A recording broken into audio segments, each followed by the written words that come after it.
As a parent, protecting your child is the most important thing in the world, but sometimes, no matter how hard you try, you can't always protect them from the evils in this world.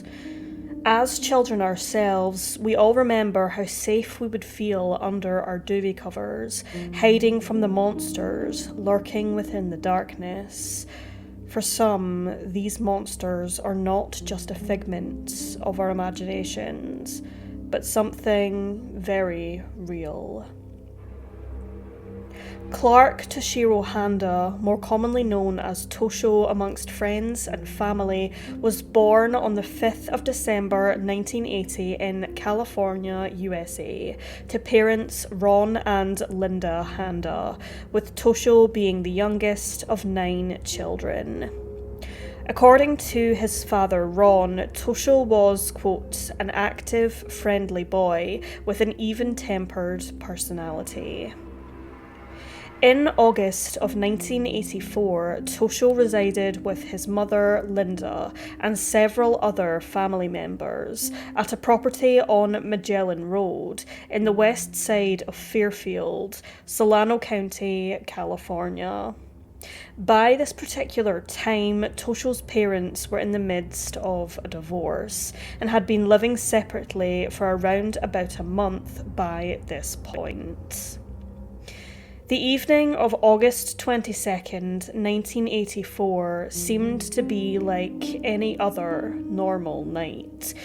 Tosho was sent to bed as usual and went to sleep in his basement bedroom bunk bed, which he shared with various other family members. He himself, however, slept alongside his 7-year-old sister, Rachel. Sometime during the early hours of the following morning, the Handa household was broken into by an unidentified assailant who went into Tosho's bedroom and kidnapped him from his bed.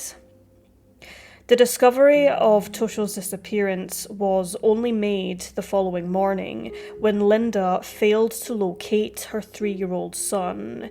He wasn't in his bed, and she couldn't find him anywhere within the residence. She did notice, however, that the large window next to the bunk bed was open. This was extremely concerning. Linda then discovered something which made her heart sink. Lying on her toddler's bed was a note.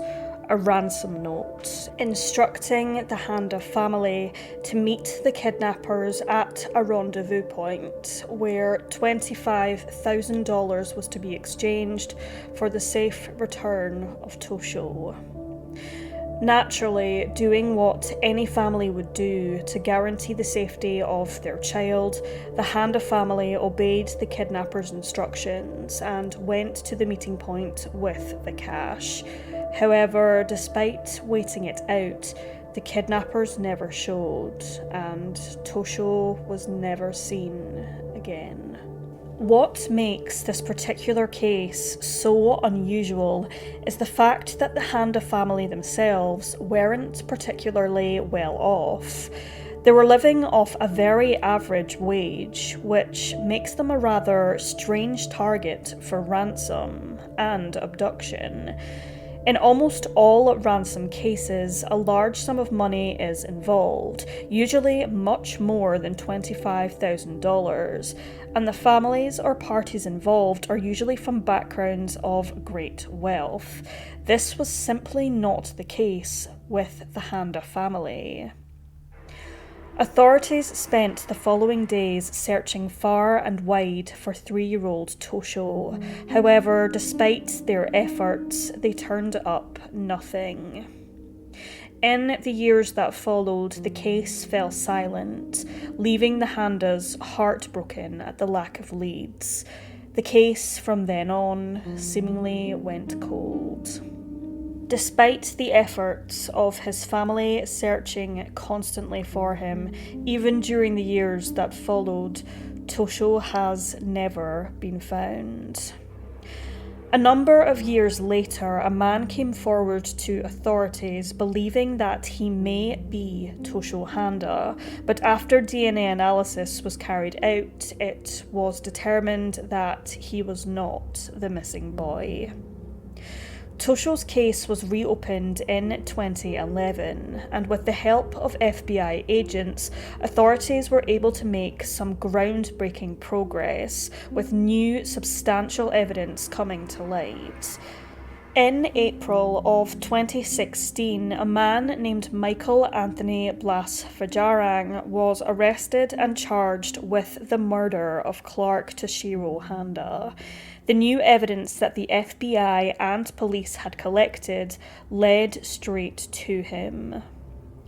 At the time of actually being charged with Tosho's murder, Michael was already serving 26 years of a life sentence in jail for numerous child molestation charges from 1981, 2001 and 2002, serving his time at Valley State Prison in Chowchilla. As more and more developments came to light, it became apparent that Michael was actually an acquaintance of the Handa family and had even had a previous relationship with Tosho's stepsister. According to Tosho's sister Rachel, who shared a bed with her brother on the night he disappeared, Michael was the one who tucked her and her brother into bed that night.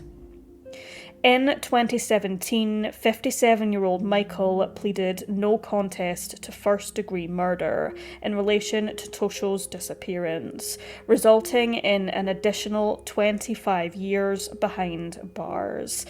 As a result of the plea deal, which led to Michael's confession, the kidnapping charge was dismissed, and Michael was told that he was guaranteed not to be put on death row. The events of what happened on the night Tosho vanished, according to police, are as follows. Michael, along with an unidentified male and female, spent the night taking drugs. It was during this time that the trio conjured up a plan to kidnap Tosho, whilst still high on illegal substances. Michael entered Tosho's room through the open window in the darkness of night, the 3-year-old seemingly recognising him before Michael blindfolded and sedated the child. According to this confession, Tosho asked Michael, quote, "Why are you doing this to me?" After the plan was executed, Michael and his 2 associates took Tosho from the Handa residence to a dwelling in Vacaville, where the trio subsequently killed the toddler. Michael claimed, however, that he has no recollection as to what happened at the dwelling or where he disposed of Tosho's remains. However, according to police, it is likely that the toddler's remains are in a shallow grave buried on the outskirts of Vacaville. Police have stated in regards to the other 2 individuals involved that the woman has since died and they have never been able to trace the other male. Despite authorities' best efforts over the years, Tosho Handa has never been recovered. At the time of his disappearance, Clark Toshiro Handa was 3 years of age, of Asian Caucasian descent, more specifically of Japanese heritage, between 3 feet and 3 feet 4 inches in height, and weighing between 35 and 40 pounds. He had short black hair and brown eyes, and on the day he vanished, Tosho was wearing a long-sleeved 2-tone brown striped pullover top and a pair of red pajama bottoms. It should also be noted that at the time he disappeared, Tosho tended to suck his thumb when he was upset. This may be significant information if anyone saw him on the night he vanished or following. After 37 years, Tosho's family are still searching for answers, desperate for closure. Though Tosho's abductor was punished and sentenced accordingly to further time in prison, the Handa family has never been able to move on without knowing the truth. Their beloved son has never been found. All they want is to lay their son to rest. If he is, by some miracle, still alive today, Tosho would be almost 41 years old.